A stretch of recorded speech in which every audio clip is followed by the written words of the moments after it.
Hi FlossTube, I'm Michelle from Michelle's Romantic Tangle, and today I'm going to share with you cross-stitch myth and magic, wizards, angels, dragons, mermaids, cherubs, unicorns, and fairies. I picked this one up at the Friends of the Library bookstore last week, and at first I wasn't sure about it. And honestly, I think I picked it up just so I could do a video, but then I got it home and got looking at it, and I really am glad I got this one. The original publication date is 2002, and I did not realize until I got home that this first design, which is titled The Princess and the Dragon, was designed by Teresa Wentzler. It is my understanding that her dragon patterns have been discontinued, so this may be another source for tracking one down. When I looked it up to check it on her website, it looks like this was originally designed for this book, and she said that she did design it with fewer blends and fractional stitches. So maybe that will make it a more attainable project. Honestly, I don't know if I will ever stitch it, but I am glad to have it. The next one is Merlin the Wizard. That one is designed by Maria Diaz. And I am trying as always, trying very carefully not to show you any bits of chart. This book is mostly charts, which honestly is kind of the point of a cross-stitch book. This one is titled A Stranger Cometh, and that is Santa on a horse approaching a snowy castle. And this is the one I bought the book for. It is Frost Fairy, designed by Susan Penny from a painting by Linda and Roger Garland. And isn't she gorgeous? I looked at the chart and she looks terrifying. But it's one of those aspirational projects.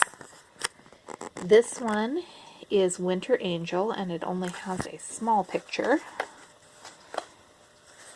That is designed by Sue Cook. The other thing about this book, it has tons of spot motifs, which I cannot show you because they're only here as charts. This one is Goddess of Mercy. She is gorgeous.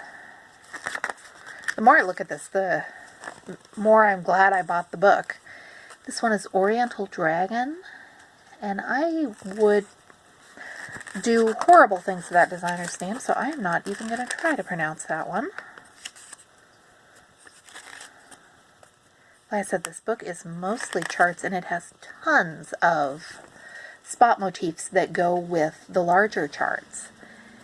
This one is Angel of Peace, and I think her face is, if I remember right, 1/1, so she is more complex maybe than some of the others. The Princess and the Unicorn by Susan Penny.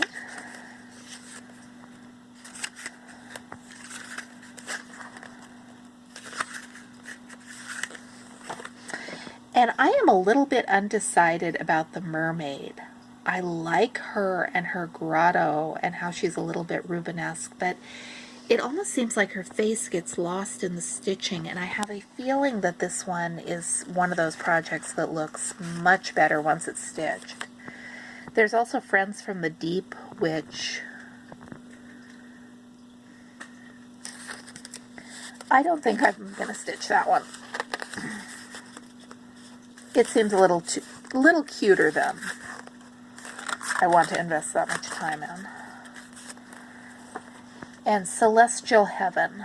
I don't know if I have seen this same pattern elsewhere or if I have just seen similar projects.